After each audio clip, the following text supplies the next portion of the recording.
Are you tired of getting outdriven by your buddies, even though you feel like you flushed it? I'm telling you what, you're not alone. There are so many amateurs out there leaving 20, 30, maybe even 40 yards on the table. I'm going to share a really cool secret with you today on how to blast that ball farther down the fairway by about 50 yards. Some of my students are gaining massive amounts of distance with this drill, and I can't wait to share it with you. It's called the Excalibur drill. We're going to be pulling a sword out of a stone today to help your driving. It's going to be awesome. It's going to be exciting. Can't wait to show you. My name is Andrew Kiger. This is where your journey to better golf begins, right here. And I started a skills page here recently. I'd love for you to join that and take some private lessons from me online. I'd love to help you with your game. So let's get started. What is this amazing drill? How are you going to gain massive distance with your driver? Well, let's go over the big problem that amateurs are facing right now when they're hitting a driver, okay? The big problem is they're not hitting up on it enough, okay? When you don't hit up on the ball, you won't launch it high and you won't lower the spin rate. So this drill is amazing for helping you to hit up on the golf ball, and I can't wait to show you. So let's get into it. So what do we need to do in the setup to make sure that we're hitting up on the ball? A couple of simple things to start with here. We've got to have that ball in the right place in our stance. So number one, we got the ball forward. We got our stance wide. We got our body tilted away from the target. The Excalibur drill is going to be right here in just a second, but it doesn't really work unless you get the setup right or if you don't get the backswing right. So we're going to get into that right now. So I've got the setup correct. I've had the ball forward. It's up here by my left heel. I've taken a wider stance. I've tilted my body away from the target slightly. I'm going to get a really good wind up and a really good load in my wrist and my right elbow. That wind up unwinds into the golf ball and those wrists unload, but here's the secret sauce today.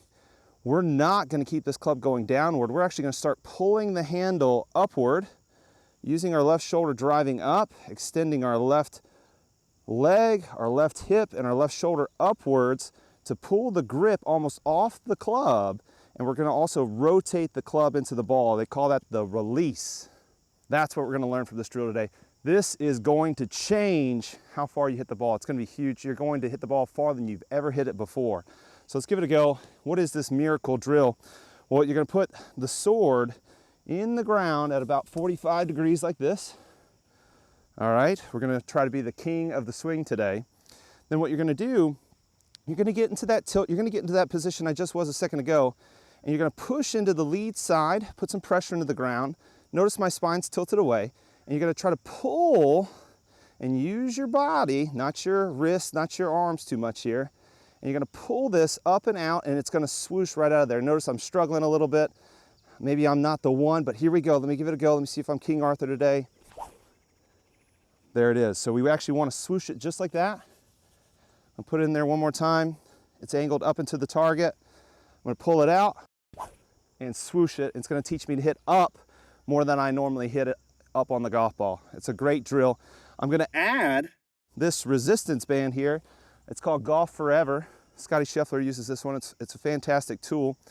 And what I'm going to try to do is I'm going to add some serious rotation and a little bit of resistance to that same drill. So I'm in the same position trying to do the Excalibur, trying to pull the sword out of there. And I'm going to add some rotation. Notice I have a split grip. This is a core exercise. I'm shifting my pressure forward and I'm pulling up and I'm rotating the handle, and I could do it quite aggressively. And I'm getting used to this really cool thing called angular momentum. You guys see how this club is rotating? That rotation is going to add some speed. It's also going to get this club to level out. You want that shaft with your driver to line up vertical at impact. You don't want a lot of shaftling. So this drill that I was doing with that pulley cord, I'm trying to rotate the shaft into that vertical alignment. I've also got this impact bag here. Same kind of story. I'm just going to take the two drills I just did, pulling the sword out of the ground, rotating the pulley cord into the impact zone. I'm just going to get this bag. I'm going to do it with my driver now to get the feel. I'm going to put this back on the ground, shift some pressure. I'm going to feel like I'm pulling it up, and I'm going to feel like I rotate the shaft into the back. That shaft was this way, and it was this way. That's a nice release of the club, adding some speed and some whip down at the bottom. I also like this part where it feels like the club is really low to the ground. And I'm gonna get this shaft rotating up into the bag.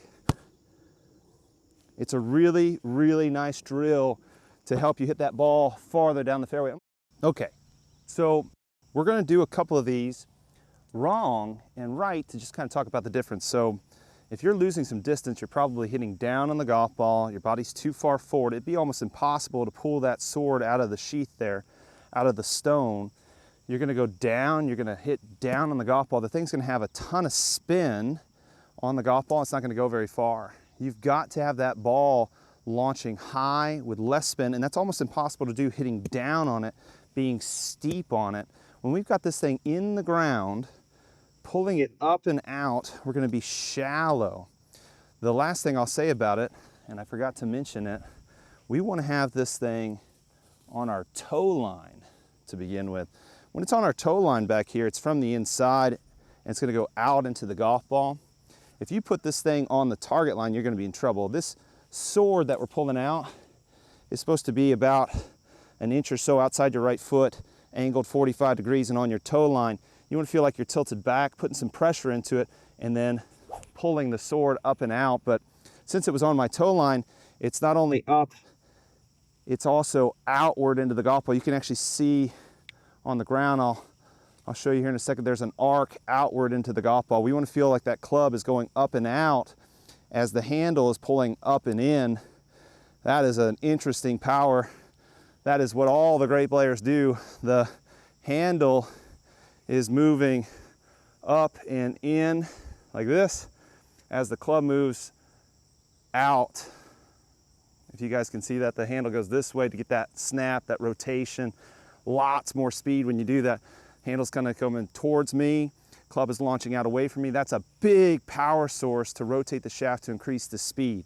So that's what we're learning from that Excalibur drill, that feeling of pulling it up. I'm gonna do it one last time. And then I'm whipping it through one more time for the Golf Forever here. It's on my toe line again. I've got the split grip, pressure's forward, but I'm tilted back and I'm going to pull up. But I'm also going to rotate the shaft so the left hand's going up and in, right hand is going up and down the line, and that club head's going up and out, even though the handle's going up and in.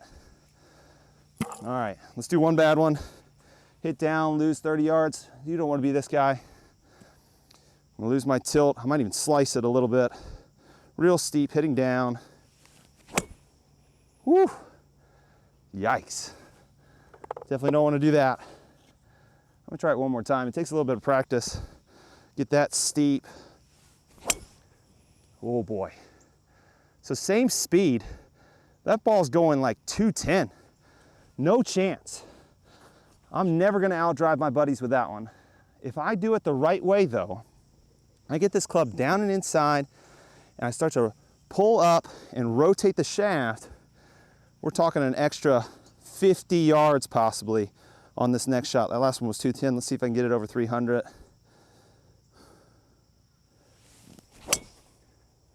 Absolutely. High, filthy draw bomb right down the middle. That's got to be at least another 50 yards right there. And I'm not even sure if I put more speed on it. It just had a better impact condition. So give that a try. I know you'll love it. I hope you enjoyed this video. I know it's going to increase your distance. I know you're going to hit the ball higher and farther than you ever have. Please like and subscribe to this YouTube channel, and also check out those skillless lessons. I'd love to help you in person or also online. So thank you for watching, and I can't wait for the next video.